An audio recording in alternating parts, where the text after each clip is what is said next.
Tuntuma hiang ti thani ke fang aminen kanronin kom dona pathianin nasa takena suaya tumi ma chuan ka channel hi review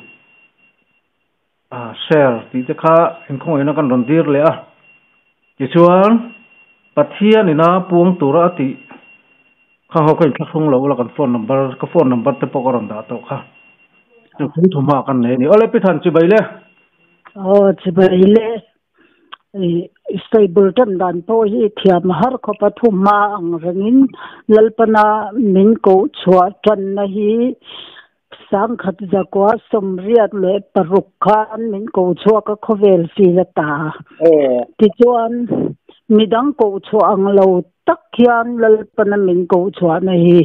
ka beram te chu huang khata veng tu pakhat nen ti hi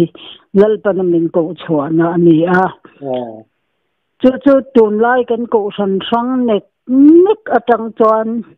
mi sia thiam lovin hun rei tak oma tu na hi chuan mi po hian an lo se thiam ve tan to a ke ma hi kan sei le lokanga kum somruk le pastari kan ni to a i sang khazakwa somriat parukatang chuan chau chuan nei nia lovin min hruaya lalpana min da na mun hi chu zekhel ti ania chuan mo tatlok chenga mo riat rukatangin ko thana tangin pathianin ka ko chuak se ti na me ai mi lo khovel ti la ta tharna ole pian tharna min ko chwa khan ka beram te chu huang khata veng tu pakhat nen ti in min ko chwa ka chuan kan na chu nu le pa te lo seilen na min lo zirtir na press ya ni ta mo press ya nya ka pa po hi mi piang thar thatak ni in atlang wala ya a holy bible la pian thara a holy bible hi sangkhat le zakwa sum ko kum khan na thia chu mi a bible chu aro thader hi chanturani ti hian holy bible chu ka parwa chuan ka changta a kanu nanin dil to hian I lalpan phal na min telwa hei hi chu nei tur nya thil dang chu pakhat mai dei sei tur po ni la huti hi min pe ani ta magan thiang em chuan min throi ni rei to na wangin ti mayang mi ma ya rei lo ma se chu ria du ko tanga min throi mop chu ni wangin rei to akar lak dot in ka sayanga rem ku bu to to ngai mai theya tun tu ma min tur na ber chu sang khaza kwa sum kwa le pathum kum khan ek ina hian ka dei kal do na chuti lai chuan le kha thingtanga chuan manala nia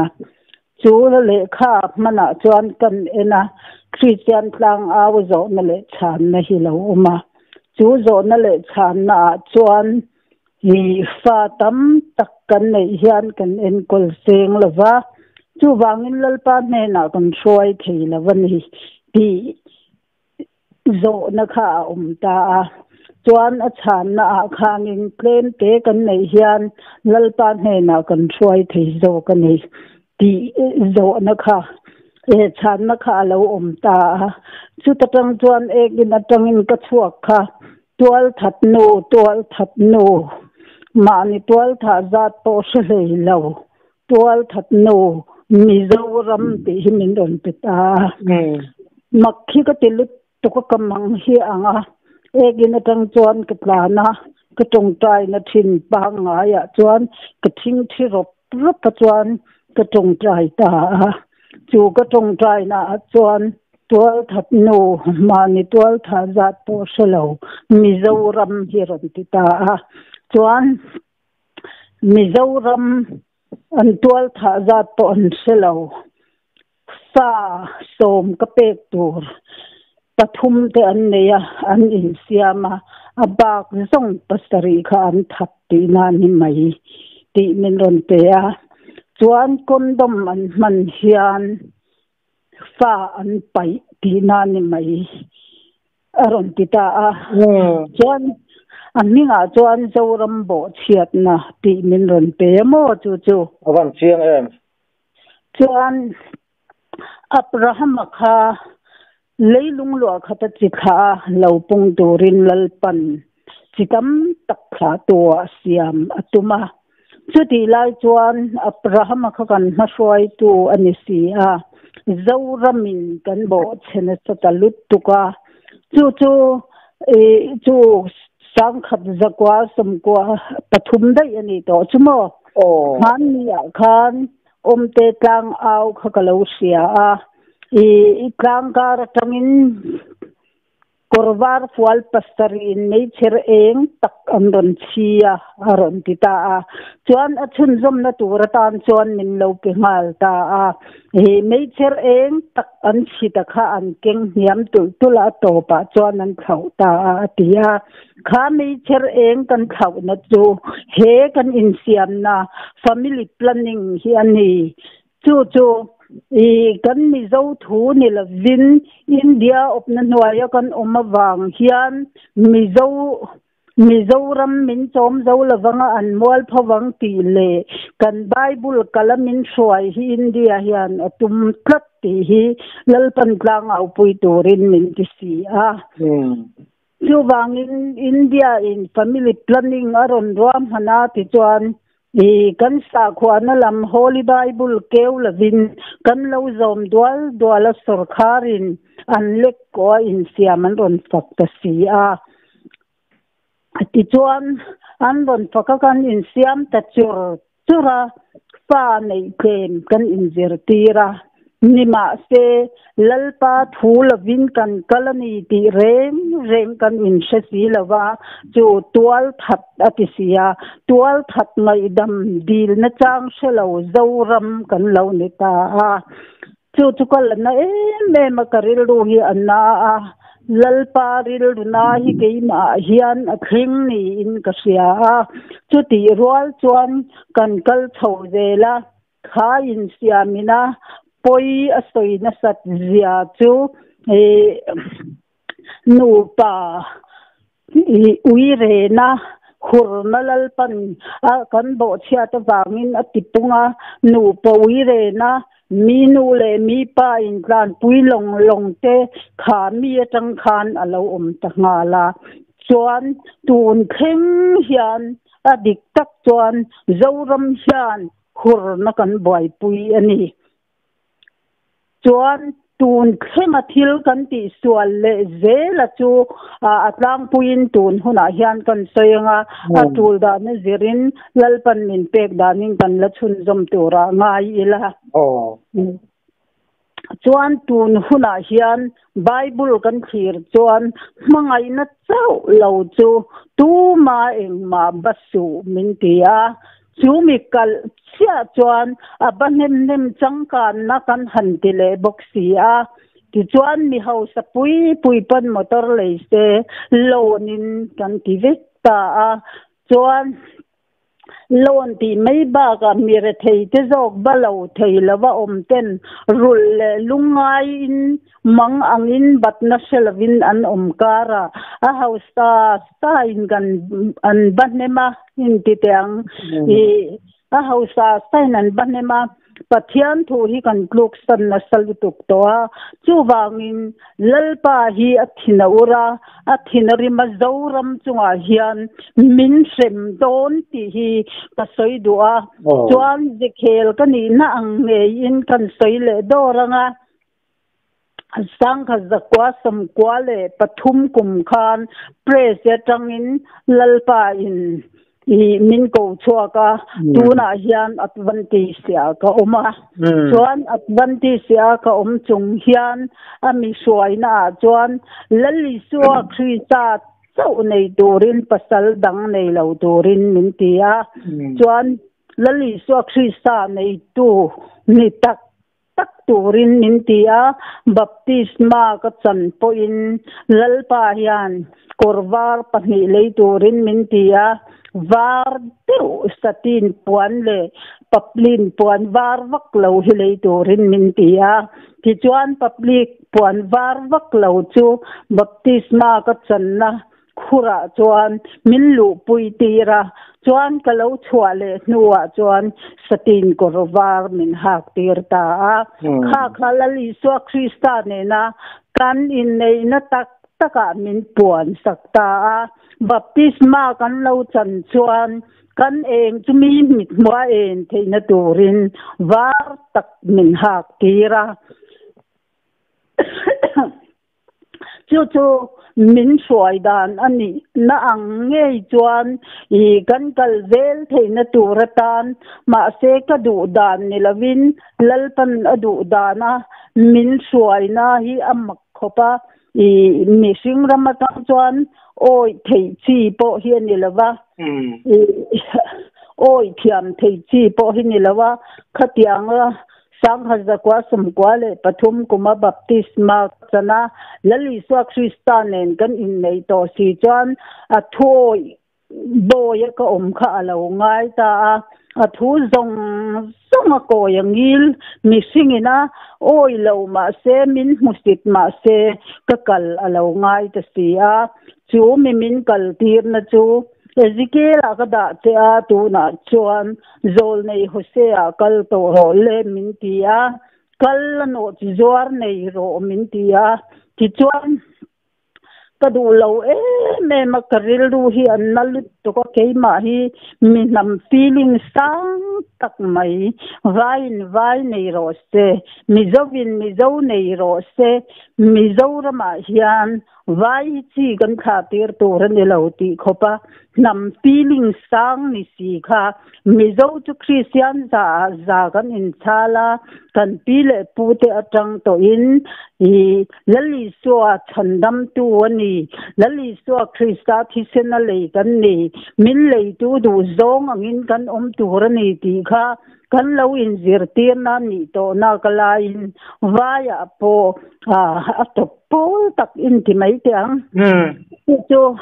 I zol nei Hose kala no ti zuar nei ro ati chuan lak lu alo ngai ta sia kalungai lut to ka kamang ang lut to ka katrapa upa te ka in tong trai tira ti khan kawa ka se hi ka tilu to ka ma se lal thu chu kan taksa nei tu kan riru zong sang nei tu kan pumin min nei adu zong ang kan umangaya min lei tu du zong kan si lo chuan kan tan dam na chan si to si lo wa ti chuan no chi zuar nei ro ati ang chuan kan la lu ta kan in nei ta ma se eng ngoro khala kha eng nam nge nei chu eng nam nge ti mai la musulman enga musulman khoi mi nge karinga na mi nang ma ni ve nga aron ti na mi nge ke ma ni ve nga ron oma atir bera chuan pivan lal nga ki star mon hi ka ngai khathi na mo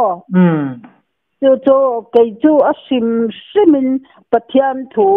dar kar ni vel ka ngai khak lo pon buai do na mati tur ang khophian ka oma ngai khareng du ka ngai khak lo po soi reng du ka ni ta na ka tho lal pan na tok tur min pe khian na ka tho poin ngai khak dan kong zong char chi hi ka ni adik tak chuan ka du khophi ka bar lo mati mai tur ang khophian pathian thu tram na hi keima hian nu khenga chu wangin khovel lam ti chung ko mamo ti vela po hian rei du ve hi ka thin lo mo ka dana chuan chu chuan vai min lak lu tira chuan ti hian lalpan thu min han pe I pasal ani lava rong bol na feel ani kelsa khasakisa chantiro ti le zakopa in alo lut anga ti le lal angin alo lut ang naw tu tha in tur ani inunin krisa chanchin tha sil ro ti khamin te ni chu chung rong rong chu min pek nuwa chuan i manatan chuan in khom na ming aziak anga ti chuan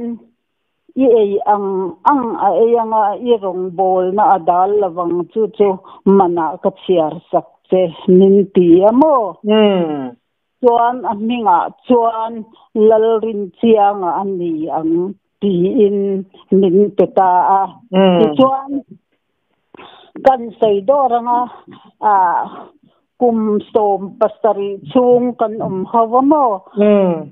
cho zakopakha i mal som na nei tu ania bum tu ani hi asim ta ti bible la to kan mulo ta mo chuan bum na hi ani char chara chuan akipakoi chuan ka soi seng lawang bum na hi ani chara ma se kha ha bin sei sel don maila lalpan ka kha hi ti chi ka ka tong thei ngai boxi lawamo chu tiang chuan kum som pastari gan han ta chuan andua chuan akar laga sei tur tama chu lalpan tu la ti le kan la sei zel tur angai la atlang puin ka han sei top mai ani ber chu ahmasa ber te ni boka chuan zol ni hostel ziak angin alo tlan chuak le a chuan kalla swai kir le ro min ti le a chung teng chu van ro rel na min mu tira i swai kir lo chuan thiam na wi chang don ti hi min sil del boxi mang ang tak le du lo em chung chuan ka ti zel lo ngai ka si a chuan ka swai kir le nuwa chuan sang ni som ni le pakhat khan ka zin do na tia chu zin la ni mi lom ka tia chuan ka lo ho to lawang atia oi thu ka tia ke ma khanin adik tak chuan lalpan thena phal si lawa bible ziak min han clear tir le a ring tu le ring lo tu chuan wal lo takin hong kol ba donin su at in ba don ani ro chuan ring tu zo ke na then tur ani lo ti kha min pele boxia chuan then na thu kha kapan soi chi ani to boxi lawa chua tum po dam chang zok tu zela khan min chan tir boxia som hi ka tia amaro chu thi ka dil poin kan alu do na thi ka dil poin lalpan min pe boxi lawa voi thum hi thi dil hian ka tong trai char chara ma se min pe chuang boxi lawa khatiang anga ka honga ka lo chho to lawanga ti kha ka lo lom ril rulu tu ka chuan na ti ziang o tang chu ka lo ti tamai ka lo o tamai chuan a lo ho chho le kha mun danga in a lua ta mi in lua lai kha fin ta mo thian te kha chuan ma se lal pa du dan kha lo lan ni le si lawa ti chuan sang ni som ni pakhat zulaya achuak kha chuan lalpan kalati fello ati sela chuanin alo lu le du phot chuan alo lu tur ni ti khan kati fello ati zela chuanin ati fel hun kha chu sang ni som ni pathum april ni som panga khan tuna chuan kongka ka hong vekta in selta i mo phur nei talo min ti ta chawa chu ta tang chuan tu na hian ka zalen ta chau ang alo ni ta mo fine name nei la ve chu le mi sing rama chi thana tur ni lo chu fa ta chu nei te la ve ke ma hian in fa hi mi pa le nei chia ko nei mo chuan in tu na hian ka sapa hi kan in thoa an in dang ve a chuan ka panu hi chu oi a chan le wang han sei don chuan thui don le tuk bok sia ka panu hi sang ni som ni pakhat chuan chu kallano chi ro nei ro I panu hi ti sa le tharau dam na ka peng ti chu ka panu tong chana lalpana min nei tir alo ni ta mo chuan ani kha ka panu thataka a lai khan ani zinga ho tura a chua khan ka panu khan azuna I pheilo ta ngal mo chuan azuna I pheilo ta ngala chu ti khan put reng ta a chumi nu loka chuan ka panu po chu a boral ve ta mo awan khoi khak em chu amak akipako in timeyang kasai thei si lawa tuna don atlang pui zorin karon sei don chau alani a chuan I zakopa chu malsom na nei tu ani a bum tu ani a atia chuan estawa malsom na don ai a don khal awangin kelsa sakhisa anurwa manna a chan kha min chiar tir le ta lalpan bible chang min pek min chiar tir chuan ka chiar thiam ve em thomo na te min pek lo lai chuan ka chiar thei mia lawa ti chuan zakopa mal som tu chumal som in an omanga an chelo tu chu an chelo in an omang ati po hi a kheng dik zela mi ten vai an lo musita kan in chunga te po khongai permit an ti lo le a chete indoor kan siam ve a phulo lutukin thil ron kheng ten di la khanga khan chemte a vào nó te po to kamo yang khan an ron tin sa ma se chung zong chu ati tu te pathum hi lei lungan to lawa chuan kan kal le zelanga chuan in zakopa kha abu kan chiar chuan zakopa khan abuma apu le ban ne na atlan sia a ti chuan lebana nena atlan chiat khan kum saria rakili lo turin kum saria umta a chuan bumatlan chia ania wangin lebanon alo bum velea kum saria chuan rakil lo tura kha apu lebanon alo bum vele anne ai zan thim noya apek te kha azekhel naramin lalpan min kaltir zel tamo akipol chuanin asai theilawa hun yan min dai don chuang lawa ti chuan rakili tak lo tura kum saria le nuwa khan ran rol te lo ti kan thia chuan lalpa thuwa he na theng kha I pian na ma kir le roti kha a hne na alo theng si kha tun kan zoram hian India opna noya hian kan oma nima se kan pian na rama kir le angai to sia chu wangin tun kan hun tong me khi zakopa kir le ta tok tura hu pur em zibok lui kama tharau thiang lim abuan kha zoram hian kan maba ka kan ti sual tam to sia tun thing point chu mangai na chau lo chu tu ma eng ma basu ti kha mangai na kan bata kan ruat si lawa sum le pai te kan bata vak mai kan la ti sual chho zel sia chung te awang chuan zakopan zibok lui kama kharau thiang lim nen anin buana zan khwain buana kho fing cha dona khan zakopa khe ro me tel solina oma achak na zong ti chiatin omta sak na nei to lo khan zako pakhat saka puan ani ta hi zoram hilal pan kan sak na zong min ti sia anga ama saka keimania a in puan huna chuan lalpan independent hi min pedon ti hi lalpa hian puang ve turin min du that sia wang ron de poproi chigani a fan ro pu em chuan chu lo le a chuan min ron sia tir le tek chu abelale kaina a ti hi min ron pele ta a parti lam kha ka soila wa ke chu engma ka ni la mo a parti lam soila vin ti hian min ron lalpan min ron pek dana chuan emne ti ho khan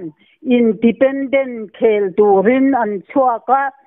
thei pato choin thi po lau lovin kan pathian hing chal nge in an chuaka mel malama an tran chuan ka chung ti po chu ka kap lumang ti khopin thutiam an lo da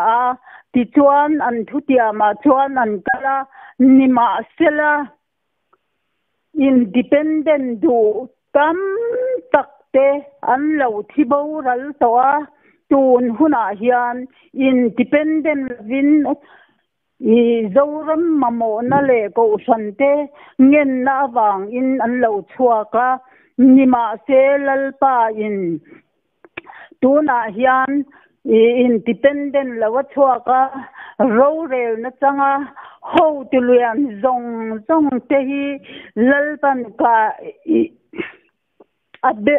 kaina ka ngoi ro abelale kaina aron bua khan kaina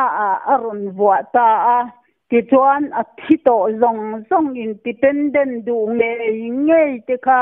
abela aron bua ta ki chuan abela lalpa in abela thisenin min ati ti chuan ability sen ming chuan lalpan independent min pedon ti hi min puan tir boka chuan tuna hian kaina le abila kha kan chiara kan ngai thak vela chuan kaina akhanin ama du dan ang chein lalpa rong abola abila ero chuan lalpa du dan ang nge in rong abola independent nan annun po zua zo to lo lut zo to lovin nun chanin ramle nam tan an nun na zong an lan zawa tun huna emne fi chu lalpan kaina mani du dan rong bol te khatin min ron petasia a huwa nan lo huwa ani pon lalpan min petlak sia puang lo thei ka nilawa chu wangin karon puang tatop karon de tatop che ani aro puilu tuka chu wangin be thei to si lawa min tur na hi an ve to sia thiam lo chungin ti meyang lalpa min tirna hian ke tlan chi thei si lawa lalpan ganun zong hi anei zo tak lawa adu dan chu hianga ya chung kwa po lalpa du dan ka thei na tur tan lalpa hian min herrem zela kahun man to zong ka han soi le anga ke chu mei thai kani amo chuan mei thai in kan fa pahni ka neya chunga chuan ka fa te hi tu na chuan kum som thum som lian nai to chu tiang chu an lia ka fa te po ma se chu ti lai chuan kum an no pan tet lai tang khan lalpa mana hian ka lo in ran to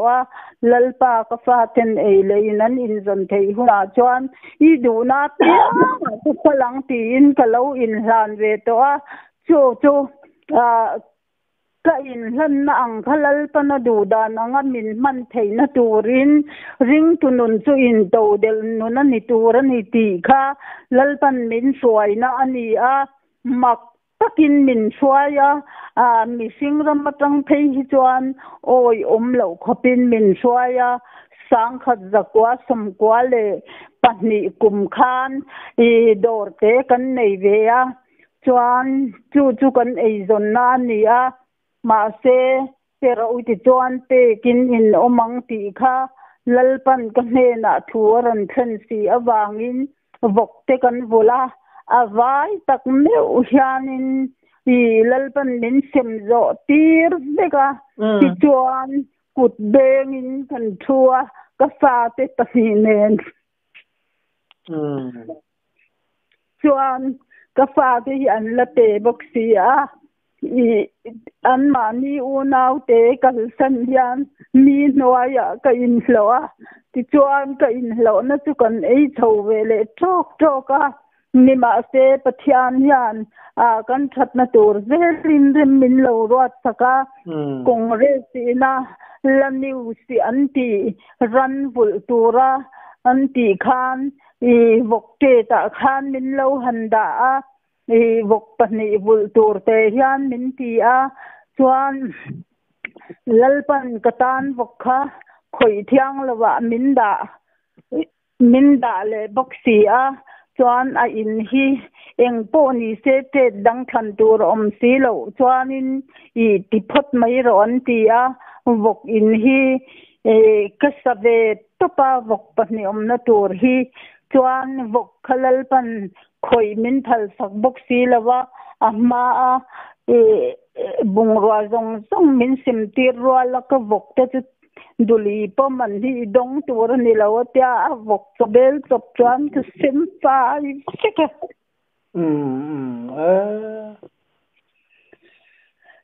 chuan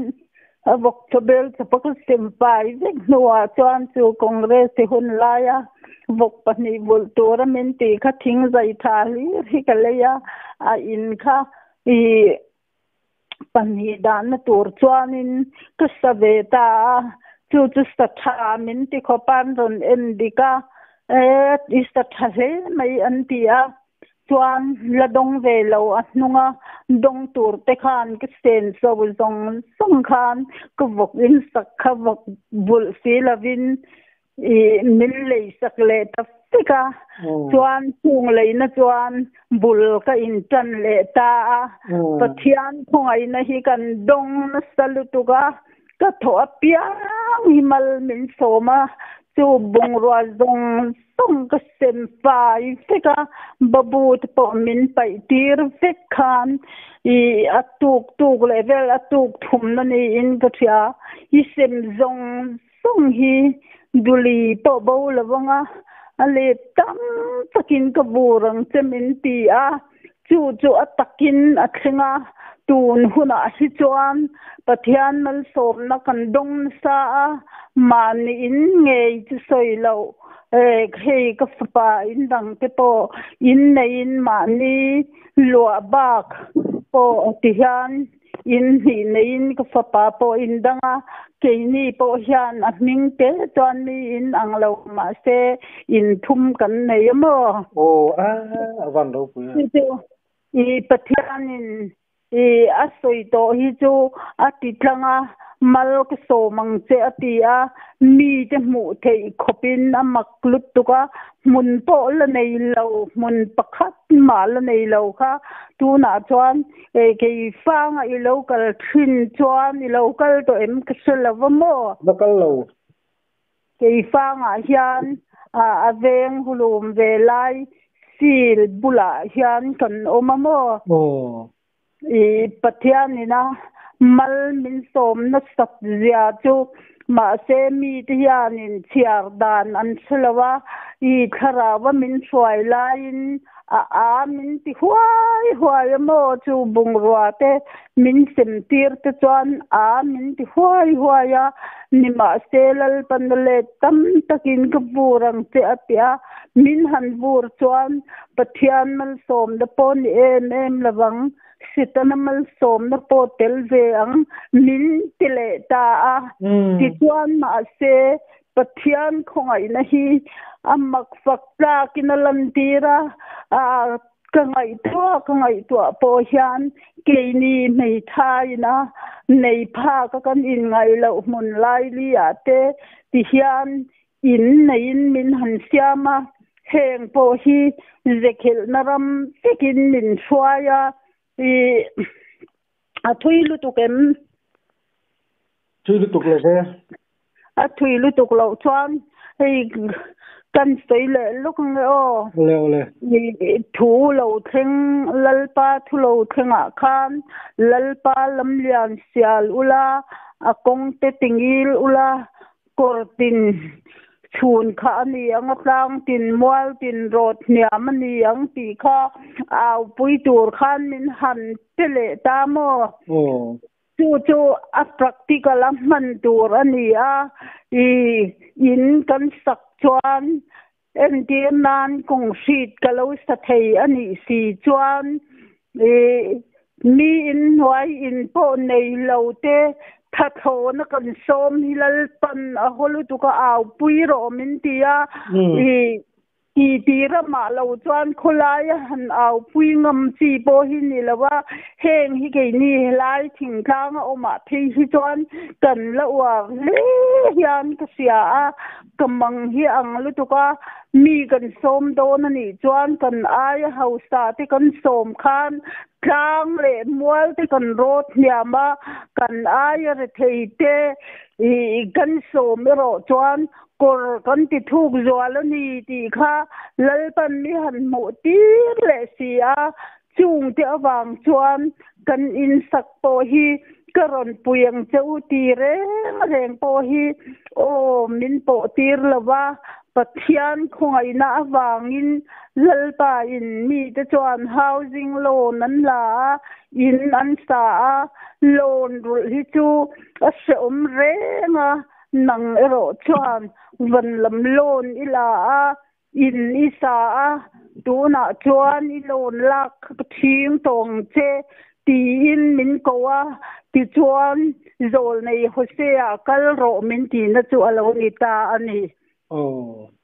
chu wangin kan khosak dana hian lalpa du dan angin kan nungem mani ai ra thei jok te thatho na kan som hi lalpan na holutuk kan tui ni le ni chu a tui tur jok ina kan som hi a holutuka kha wang khan mani khotwala han au pui mai po kha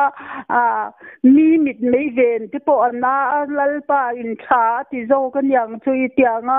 yuti pe soi ve tura min han ti ta ka chuan huai takin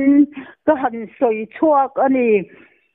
lalpa lo chu hlau tur reng khuvela hian a om lawa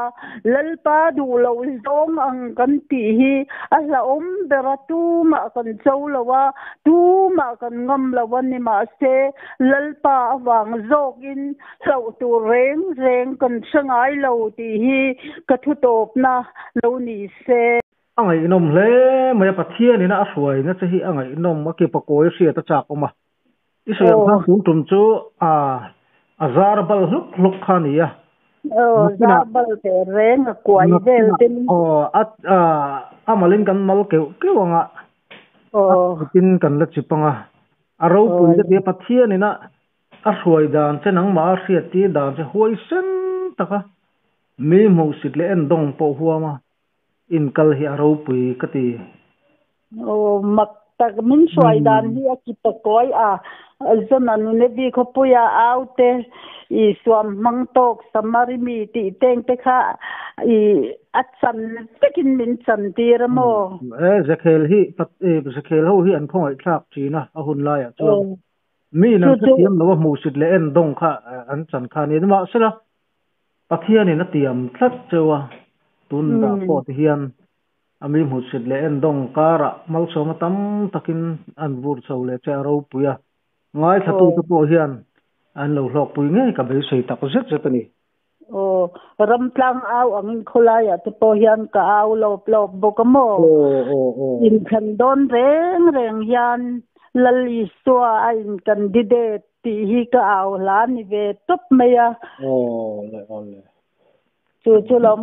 ka au na sa in tina po hian min campaign tir na salituk ke fang khwa mel veng khwa zong hi in tina hian min lu chwa tir pikalali so tan min campaign tir